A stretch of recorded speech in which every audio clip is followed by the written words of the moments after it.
I have a lot of energy. The way you see me here is how I am at home, how I am at work. It is a gift. It is my duty to kind of share that with everyone I meet.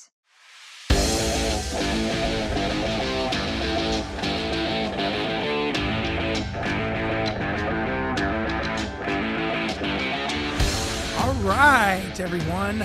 Good to see everyone this week again. This is another episode of High Stakes with Steve Rozenberg. People always ask me why I do this podcast show. I've done them for, over the years, off and on, had a radio show, a lot of other stuff. And, the only thing I can come up with, and I say this a lot, that being an airline pilot, flying all over the world for the last 30 years, I've gotten to meet some pretty interesting people at the most uninteresting times, whether it was in a bar in Sydney, Australia, eating sushi in Tokyo, or having coffee in Munich. What I've learned is that when you travel the world, there's a lot of different people. And the thing I've learned about that is you never know the person that you're sitting next to. And that person has a past, they have a current, and they have a future that they don't know. And I don't know what their future is either, but everybody has a story. And I know a lot of people don't get the ability to travel the world. Sometimes people are, living life in their world, in their little village or town that they live in. So I try to bring people to you. So I have Dr. Bushra Khan on today. Bushra, great to meet you. Thanks for being here, first of all. Oh, I am so excited. I don't know if people can't see me right now. My smile is kind of like ear to ear. I am really excited for this talk. Good. I appreciate that. And hopefully we will answer all people's questions, curiosities, whatever they have. We'll kind of dive into these. So I guess first off, just to give an overview, just tell the audience a little bit who you are, what you do, in a kind of a high level view. Yeah, sure. I am out in Ottawa, Canada, so that means a lot of snow this time of year. But but we have really good snow plow systems. So, I'm grateful and privileged to live in Ottawa, Canada. I am a professor at the University of Ottawa. I teach in the MBA, Masters of Business Admin program. I am a speaker, I get on stages, and I also have my own business, Leading with BK. That's Leading with Bushra Khan, Leading with Bravery and Kindness. And I work with tech teams all around the world around leadership performance and just higher team productivity. Love it. So I ask this question a lot, and I'll ask you, if we stripped away the resume, the accolades, the past, who is the person I'm talking to? Like, what would you say who you were? Woo! Oh, Steve, already. Right out of the gate. Let's go, baby. Yes. Okay, who am I without the titles and the accolade? Okay. Okay. I am someone who, from a very young age, I had an abundance of energy. And I always, and I didn't know this word until I was much older, but I was someone who really believed in camaraderie. So bringing people together and understanding people's why. Before Simon Sinek came out with the "What is your why?" It's very much like what drives people. Not everything motivates the same people. And I'm telling you, like at the age of 5 or 6, right? So pulling people together, whether it's like, we're now going to play this game in the schoolyard, or in high school, we're now going to have this school play, and getting everyone to agree unanimously on one decision. That was something that I always thrived in. But now I know it's called camaraderie. That's called relationship building. It's called influence. It's called emotional intelligence. I have a lot of energy. The way you see me here is how I am at home, how I am at work, how I'm with my students. And it is a gift. I am someone of deep faith, and it is a gift that I've been truly bestowed upon, and that it is my duty to kind of share that with everyone I meet. Do you feel it's more of an obligation or an ethical and moral responsibility to share what you know? I don't know. I don't know if it's an ethical or moral responsibility. I think it is, but I tiptoe on that, right? Because then my savior complex might come out. So I am the eldest daughter of the eldest son of the eldest daughter of as well. So there's a bit of and I tiptoe between, someone who builds camaraderie, and on the flip side is someone who has a savior complex. So I want to say, yes, it is my obligation, but at the same time, I am mindful that, like, ooh, damn girl, like, who do you think you are? So there's a bit of a Jekyll and Hyde, but yes, I won't say a capital YES, but I will say a smaller YES. Do you feel that? Do you feel like you have a moral obligation to share your gifts with people around you? I do. I Yeah. do. I think if we have a skill and we can help people, Yeah. I think that sometimes, and it sounds, I'm not a psychologist, but I'll play one right now.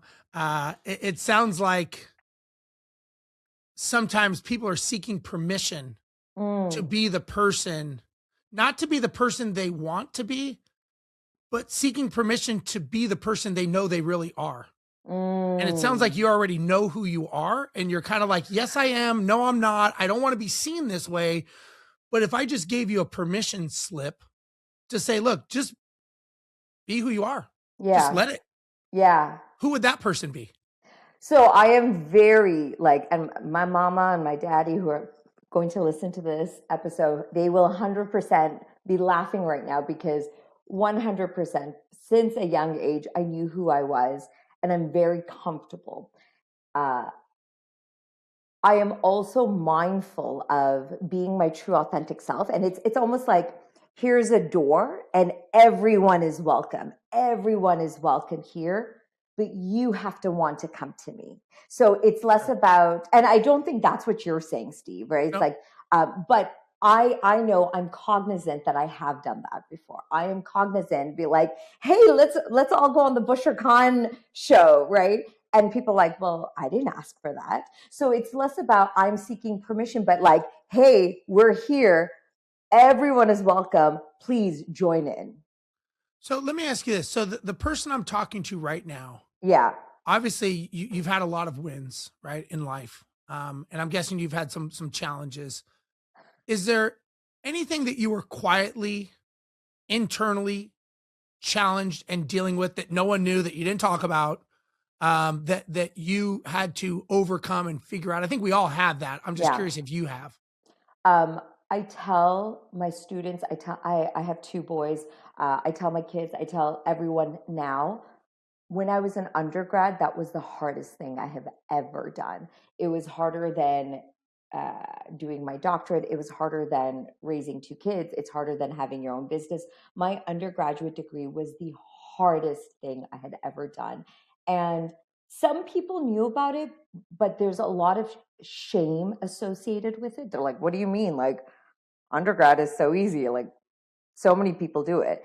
And what had happened is, and again, this is pre me knowing about imposter syndrome. This is pre me talking about mental health, right? Like this is in the early 2000s. So this is before TikTok and Instagram. Every second video is about positive mental health. So yeah, that really shaped who I was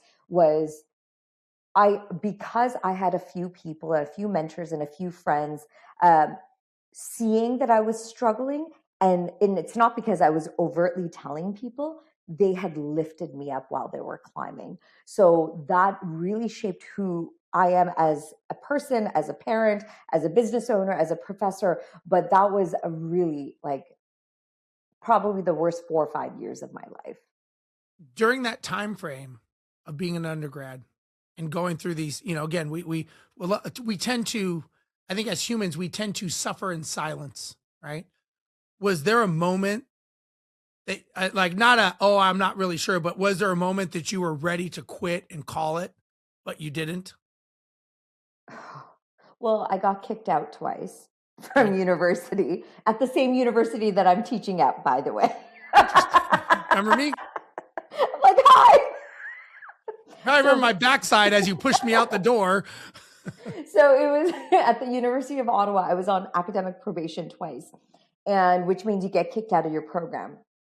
And oh gosh, I don't tell this story. Not that I'm ashamed of it. Like now that I'm winning. But again, like I had the dean. I had taken some courses. She had taught. It was Professor Vicky Barham, and she's like, Bushra, just come to class. We'll figure it out later. And what she had seen in me is that relationship, and I was so good at building relationships with my classmates, which other professors had just seen. Oh, Bushra is being a chatty Cathy. Chatty. Yeah. She's chatty, and I am. And my kids' report cards say the same thing. They're so chatty. I'm like, oh gosh, like I don't want to dim their light. Apple tree. Oh gosh, And yeah, but believe me, Steve, when I tell you, when I go to parent-teacher conferences with my kids, they're like, they're so smart. They just talk a lot, and I just avoid eye contact with my kids. Like high five. And my kids literally will say, it's genetics. I'm like, okay, you know what? Those are inside thoughts. Yeah, I didn't give up because I had people who had seen the value in me. I didn't see that value. And I'll be honest, I'm a proud daughter of immigrants, and they didn't understand at that point. They saw I was special. They knew I had, if you just apply yourself and work harder, you'll be fine. But they I was really not the mold that they were hoping for, right? And it's okay. Well, they're probably, if they immigrated, they're probably used to a certain mindset and a certain lifestyle, and they're expecting that. We always, when I was a kid, this is how I did it, and it evolves, right? And I think as society grows, things evolve faster, right? With technology and stuff. Let me ask you this. At these points that I'm sure there were some lows, right? Right. They got kicked out twice. It's funny that you teach there now, I have to say. It's pretty ironic. Yeah. Sorry, you were saying. Sorry, I lost my train of thought. Like in that point when you were feeling down in life, what did that version of you believe? Like what was your truth at that moment? And how did you change it? Yeah. So I had believed that, so again, that Jekyll and Hyde. Yep. At one point, I'm like, I am badass. Sorry. It's okay. Yeah. I am badass. Like I am Bushra Khan. I am going to accomplish great things. And that confidence did come from my parents, right? Okay. And because I constantly heard it like, if you just apply yourself, if you just work harder, you can get to the moon and stars. Nothing can stop you. On the other side, I was hearing that, but you're literally a failure and everyone is moving on. I did a victory lap, right, in university. A 4-year degree took me like 5-something years to do, which is again, and all of my friends are quite accomplished, even from that young age. And so it was that Jekyll and Hyde, like I can do anything I want. I am destined for greatness. And then the opposite is like, holy F, like, what am I doing? This is like, I am a failure. So after I had graduated university, I just wanted to get out. And I went to Bangladesh, and that is my ancestral home. We don't have family there anymore. But I wanted to go there and just work and just figure out who I am. And before I had read the book, Eat, Pray, Love, I kind of did an Eat, Pray, Love. And that's actually where I met my husband, because he was visiting Bangladesh at the same time, although he's from Maryland, in the States. So there was a lot of eating, there was a little bit of praying, but I also found the love of my life there. Let me ask you this. That's a great story, by the way.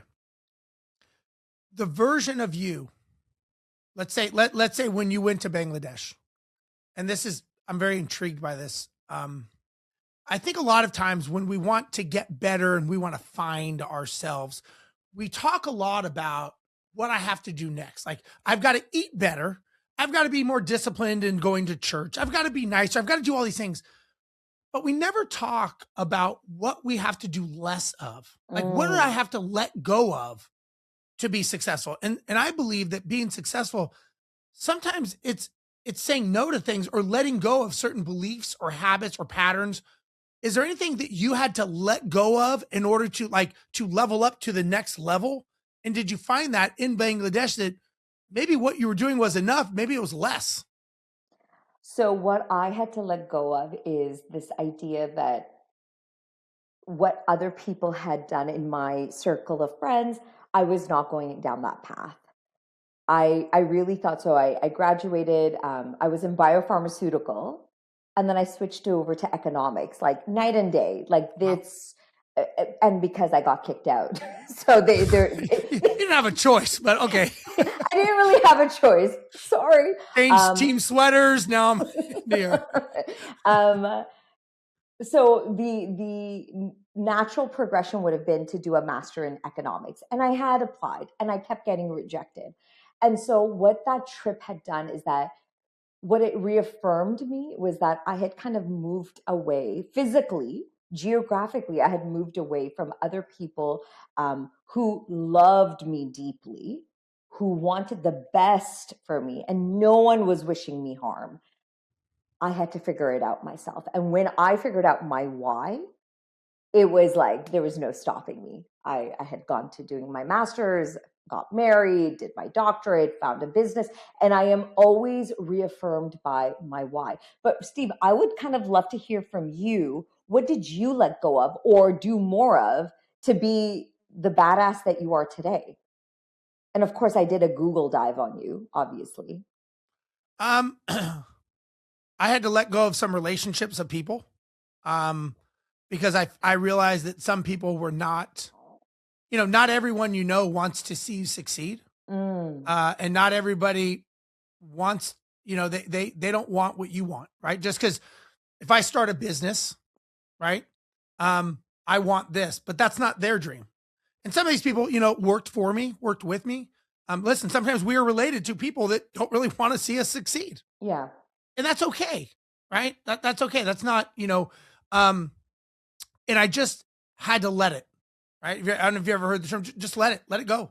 Yeah. Right. And it's kind of like you're holding weights and those weights are holding you down. Yeah. And you're taking it, whether you're standing in line and the person at the checkout is like, beep, beep. And you're like, oh my God, just, and I'm like, why is this bothering me? Yeah. Just let it go. Just let it go. Like, it's not going to change it. I can't change this person speeding up, but I can change how I handle it. Right. And what I've learned is, bad things happen to good people, whether it's somebody gets cancer, a sickness, a death or something. I've had my share of tragedies in my life. My son passed away at 19 years old on a motorcycle. So I've experienced trauma that had nothing to do with me. And you have a choice. And the choice is, who am I going to be tomorrow? Is this vision of who I am, of hurt, anger, regret, is that going to be the thing that defines me? Or do I have to let it go? Yeah. Oh. And so, I think that how you do the little things is how you do everything. And you can look at someone and see the discipline in who they are as a person by the details. The devil's in the details. You look like you're going to say something. Oh my God, Steve. Okay. Well, I wanted to say two things. First is I'm so sorry about the loss of your beautiful boy. Thank you. It's I've got two boys and oof. Yeah. Yeah. It's that's how it feels. I just and if he was anything like you, woof, what a light. What a light. What you had just said is that it's like the little things, right, that define you. And I just lit up because clearly you and I are related. Because the mantra in our house, are you ready? Yep. How you do one thing is how you do everything. Yeah. How you do one thing is how you do everything. How you do your school homework is how you show up to basketball practice. How you show up for your friends is how you show up for work. It's that, like, and another mantra that we say in our house is excellence does not happen by accident. You gotta work your butt. Now, the flip side, and I talk always about the flip side. The flip side of that is toxic productivity. Means that I always have to be producing. And what I had to let go of is that it's okay not to produce at times of rest. And I've gotten really great about, and of course I'm reading and researching about like the different kinds of rest, the physical rest, the mental rest, the emotional rest, the financial rest. And I've been really good about like, okay, this is where I need to take a break. And when I take a break, I am fully fully just recalibrating. But absolutely, I will say in terms of people who I surround with is I haven't intentionally cut people out, but what I've been really good at is I've been bringing people who want to see me win closer.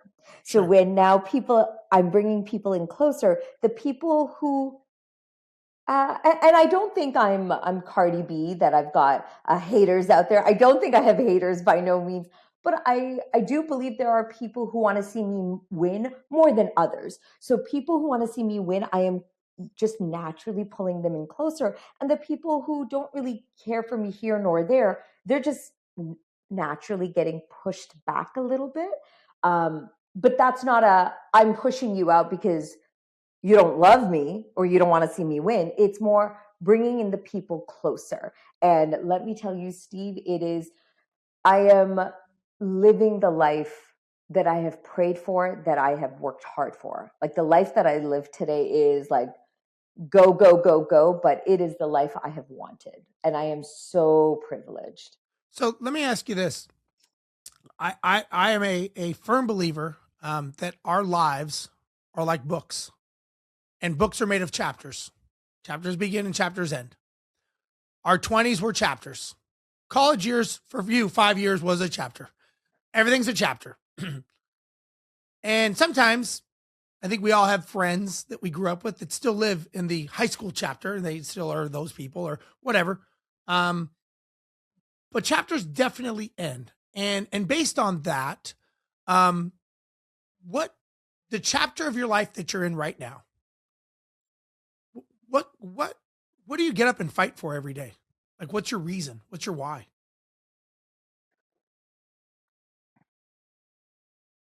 My boys, my two boys. And if you had asked Bushra this question pre-kids, she would have rolled her eyes at that answer. My two boys, and I am raising them to be good, kind people of faith who are radical feminists.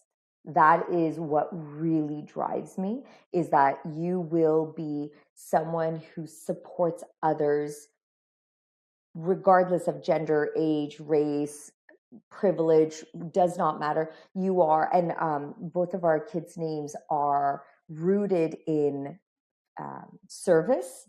So, and I always remind them, I'm like, what's your name? And I get them to say it. I'm like, what's your name? And what does it mean? And how does that mean you show up for your people? So that is one thing. And the two is coming back is my deep faith is I have been put in this particular privileged position because I need to serve others, right? I need to serve my students, my clients, my community, my village, my family. And that is an unshakable, that will, and I always had that even when I was younger. But in this chapter, it's like, what can I do more? Who can I mentor? Who can I pay it forward to? Who can I have a coaching conversation with? By the way, I am not a coach, but I am very good at having offline conversation. Like, what are you thinking? Oh, I don't think I can do it. Are you kidding me? Yes, you can. That's why I can't be a coach, because I would use way too many colorful language. That is my chapter right now, is serving my two kids, making sure that they are raised to be leaders and good men for tomorrow. And the second is, how do I serve others? Hands down, easy. I think the term coach has been thrown around so much, and Yeah. I think that look, I think you want to say coach, advisor, mentor, whatever term you want to swap out, but you are a helper, and you are someone who's helping. Let me ask you this, I'm assuming with your boys, there's probably some non-negotiables or things that they have to do or ways to live. What are yours For my boys? for you? For my non-negotiables? Mm-hmm. Integrity. Like what hill are you willing to die on?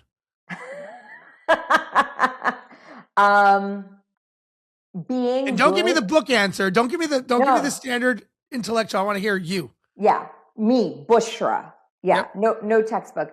It is not hard. It is very hard to be good and kind.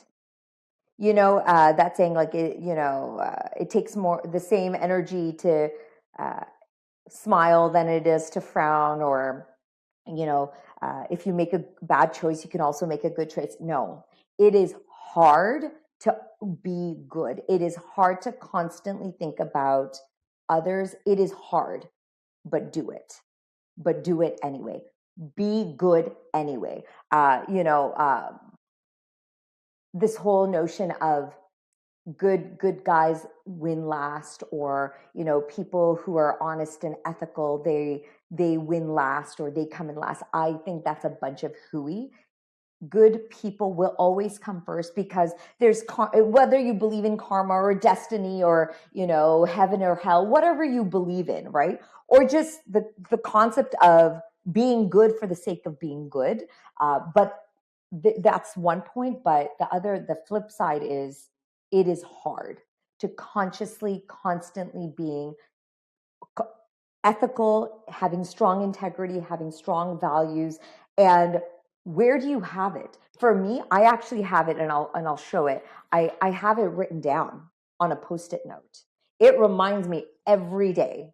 It reminds me every day. It is my anchor. Some people do it through their prayers. Some people do it through a vision board. Some people do it in however, and it comes back to my why. My why is to serve. My why is because I've been given this gift, and I have to serve others. And it's a disservice not only to others, but it is a disservice to me. And I have it written down. That is my non-negotiable. What about you? What are your non-negotiables? I think I know a little bit from my Google search, but I want to know. I want to hear it from the horse's mouth. What are your non-negotiables? Authenticity. Yep. Consistency. And being honest, even when it's what someone doesn't want to hear. As a mentor, advisor, coach, speaker, whatever you want to call it. My position is, I'm not here to be your friend. I'm here to help you. And by helping you, I am your friend. And sometimes I can be nice or I can be honest. I can't be both. And sometimes people need to hear where their challenges are. And I think being authentic, being sincere, I'm a very, very consistent person in everything I do. I get up at 3:45 every morning and go to the gym. People say, like, oh man, I could never do that. I'm like, and you never will, because you just told me you can't do it. You could do it. It's just not a priority. So being in shape is just not important to you. I don't care. I tell people, like, it doesn't matter to me if you go or not. At the end of the day, and I'm very brutally honest with people, in the sense I tell people, you have your challenges, you have your problems in life. The reality is nobody cares if you don't care more than anyone else. You have to care more about being out of shape, overweight, whatever, to go to the gym. If you give me all the reasons in the world that you can't get up at 3:45 and go, I'm going to let you keep those beliefs. I'm going to agree with you. It doesn't change my life. Yeah. I'm not here to convince you that you should do it. Not my job. So I'm honest. Now, if someone says, could you help me? I will do everything in my power to help you. Never say no. That's it. And I love that you're saying that, because it comes back to that kind of, so I have this analogy where it's like, here is how I can help you. These are my authentic, these are my beautiful gifts, but you got to walk in through the door. Absolutely. Right. And if you can't, then like, cool, peace out to you. But if you walk in through that door, you better believe, hell or high water, I will help you and I will support you and I will cheer you on, and I want to see you win. And it comes back to being good, making those right decisions. And it doesn't mean it's going to be easy, like what you just said, right? It's hard. It is hard to do the right thing. And sometimes it's easy just to look the other way. And I have a problem looking the other way. I have a really big problem. Like, so the day I met my husband, I was 23 years old. Okay. So we had Last year. yeah. So I was 23 years old. And it was a November 13th, okay, 2008. And I had, like, moments before I had met this man, I got into an actual fight, like a physical fight in the slums of Bangladesh, because there were, and I kid you not, it was a swarm of men attacking a little boy because, and he was, have you seen Slumdog Millionaire? Or do you know a little bit about, so I've been to India before. I've been to Delhi, and so I mean, I've been, so okay. I know a little bit.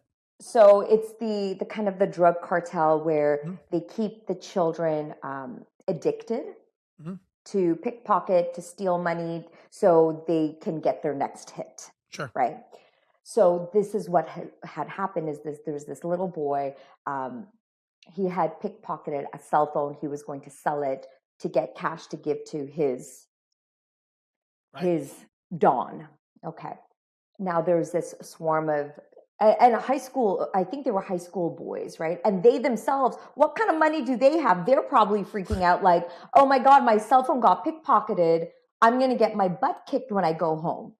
So it was, and then like other men and other people had, and this part of the city was very patriarchal, right? You don't really see women standing up to an angry mob of men.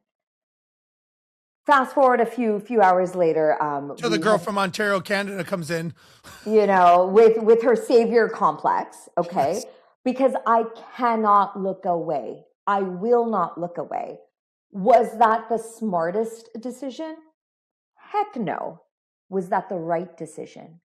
Absolutely, 100%. And then a couple of hours later, I had met this beautiful man who was so kind, but I'm at this, I'm like, I hate all men. And then like 2 hours later, I'm like, oh, maybe not you though. Except him. He could be a keeper. I'm like, oh, yeah, I hate all men except for you. Yeah. You're okay.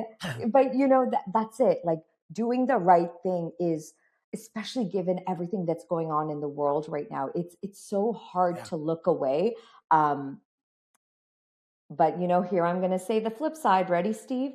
How much looking and how much does that hurt you, right? And then there's the burnout and there's the mental health aspect. So it is a fine line. It is a fine line, but I am privileged. I have an extremely, extremely supportive husband. I have supportive parents. I have an incredible community, a village. My boys are amazing. So it's like, I do what I want to do, and everyone's like, she's going to do what she's going to do. And everyone just comes for the ride. Yeah. So let me ask you this. You're obviously, you're a teacher. You work with young people that are probably trying to figure out their lives. Speaking to a person that's listening right now, sure, and they're in survival mode. They're the Bushra of 2026, and they're trying to figure out their life. What is a truth that they need to hear that maybe you wish you heard back when you were a student? You will figure it out. Humans are resilient. Our brain is resilient. So if you are in survival mode and you recognize you are in survival mode, then you also should recognize that your amygdala in your brain is exposed. So you are in like fight or flight.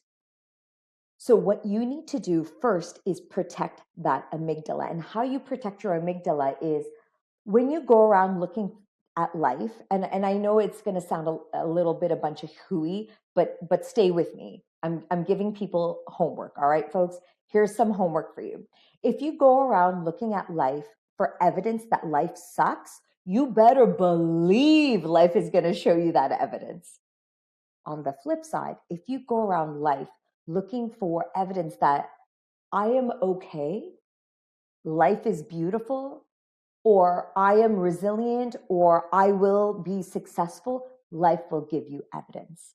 So when you do that, when you go ahead and say 3 good things that has happened to you today, and it could be as simple as I made my bed this morning, or I was able to do a load of laundry after 4 weeks, or I sent a happy birthday message to my friend who I haven't seen in 3 years. It could be something as simple, but what starts happening in our brain is we start rewiring our part of our prefrontal cortex. And what happens is that our slowly it starts protecting our amygdala, right? So our amygdala is exposed. And then when we are in fight or flight, it's fully open. So everything is horrible. Everything, you're putting out fires left, right, and center. So this is my homework to everyone who might be struggling or trying to figure out their why is tell me 3 good things that's happened to you today. And write it down. Write it down on your phone or pen to paper, because our fingers have a lot of muscle memory. Write it down. 3 good things. So Steve, can I do it with you right now? Tell me 3 good things. Real quick, before we do that, one thing I was going to say is that, Yeah. we have our reticular activating system, our RAS, right? And it's kind of like, if you're watching the news and hearing everything horrible, everything's horrible, right? Yeah. Yeah. You throw a punch, you get a punch. You throw a smile, you get a smile. That's it. Every day I write my I am statements, and I write them and I say, I am happy in life because, and then I write my I ams and I base it on health, wealth, and relationships. But I base it, I anchor it on why I am happy, because I am focused, I am driven, I'm consistent, I'm authentic. That's how I do it every day. But it's very, very similar of I love it. bringing I it love forward. it. That's it. Thank you so much, Steve. Oh my gosh, that's it. What's your project you want to do? The 3 good things that happened to you today. Okay. Number 1, I woke up. I think that's something that, again, I've learned that is not guaranteed. That is a gift. I worked on my body, working out today. So I got healthier, even if it was just a little bit, I got healthier. And I made a new friend. I met you. Ah, you stole mine. See, you should have went first. My 3 good things is I am reading a book, and I'm not a huge book reader. I'm reading a new book, and it's been really good. It's just a thriller, Colleen Hoover, Verity. If anyone's interested, it's going to become a movie later this year. So read some of my book, had a really great school conversation with my kids' teacher, and I made a really great friend today. I upped you. I said really great. You did. You put those on there. That's very good. Yeah. And listen, I think, we I won't go into it, but we tend to catastrophize a lot of things in our life of what could go wrong. 75% of it never happens, if not even more. But we think, we dwell, and I always tell people, fear and doubt. You can't see it, can't touch it, can't feel it, but we give it all the power in the world to make our decisions. But what if we were wrong about fear and doubt? What if when we're fearful, that's a sign that we're actually about to grow and break free? What if that's a path saying you are close to succeeding? Don't stop. The way that I've become successful in life is, reading books and learning from people that have walked the path before. And the majority of them have said, Steve, what I've done is I did the opposite of my feelings. when my feelings, where I was like, oh, I trust my gut. They're like, I did the opposite. And every time I did that, measured, of course, but it worked. And I'm like, well, shit, what do I have to lose? I mean, I've done this. I am where I am today as a result of action. Your actions equal your results. So the actions I've taken for the last 5 years equal the results I'll get for the next 5 years. So I'm like, what if I change the action? I'll change the result. Yeah. And so I've just learned that maybe fear and doubt is not something to be afraid of. Maybe it's actually something to be embraced, because the person that I want to become, the person you want to become, whoever that is, they're not behind us in 2025. They're in front of us. That's why a windshield is so big and the rear view mirror in a car is so small. We can't change what happened. But the person that we need to meet, that wants to meet us, our future self, I think they're hiding behind fear and doubt. And if we don't get past that, we'll never meet that future version of ourselves. Absolutely. And we'll always be what ifs. What ifs. That's my... Oh, I love that. I love that. And you also, and again, you and I are related. We're obviously brother and sister. Great. You also, it sounds like the how hard can this be problem. I have that problem. Like, how hard can this be? Like, I'll figure it out. Like, how hard can it be to do X, Y, Z? How hard can it be? Like, when I travel for work, we actually pull our kids out of school, and I'm like, they're 9 and 5, like they'll be fine, right? I'm like, how hard can this be? And it is hard. Sure. It is hard. It's a different hard. It's a different kind, but choose your hard. Choose your hard. Choose your hard, right? Like waking up at 3:45 to work out and nourish your body and or dealing with diabetes and a heart attack and a high cholesterol. Choose your hard. When the pain of change becomes greater than the pain of staying the same, you'll do something. Yep. People don't do it because they want to. They do it because they don't want diabetes, right? They don't do it because they say, oh, this would be great. I'd love to get up at 3:45. I got nothing else going on. No, that's not why. People go, man, you must love getting up in the morning. I'm like, I hate getting up in the morning. They're like, why do you do it? I'm like, where has it ever said I've got to love what I do to do my responsibility to be healthy? Because last time I checked, I don't have a spare body in the closet. I don't get to, this is the only one I get. Why wouldn't I try to be the best version of myself every day? That's just me. Maybe I'm crazy, but That's it. Nope. I agree. Choose your hard. I don't think I can wake up at 3:45, but I do teach Zumba and I do work out at home. So you could, if it was life or death. You know what? I 100% agree with you. You're right. I tell people all the time, like, it's just, when people say like, oh, Steve, I could never do that. I'm like, you can, it's just not a priority. And I'm not saying it has to be. Yeah. But I think we can do anything we want to do. It just has to be a higher priority in life. Yeah. That's all. You're right. So Bushra, as we kind of wrap up here, I don't want to take too much of your time. What are you doing today? Did you write a book? What do you got going on here? So right now I am working with some amazing, amazing companies around the world. Please follow along. Please follow me on LinkedIn or Instagram, Leading with BK, Leading with B like Bushra, K like Khan, or B like Bravery, K like Kindness, Leading with BK on LinkedIn, Instagram. Also, please check out my website, www.leadingwithbk.com. I have to tell you, this was a great conversation, and I'm sure it probably was not how you thought it would go. I loved it. This was amazing. Thank you. Well, good. I appreciate that, and loved having you on. I think we covered a lot of good topics that I think a lot of people are interested to hear about you, the person, and realize, when they see you as this, professor, speaker, all this, we all started. I tell people the self-made millionaires, they all have one thing in common. They all started from zero.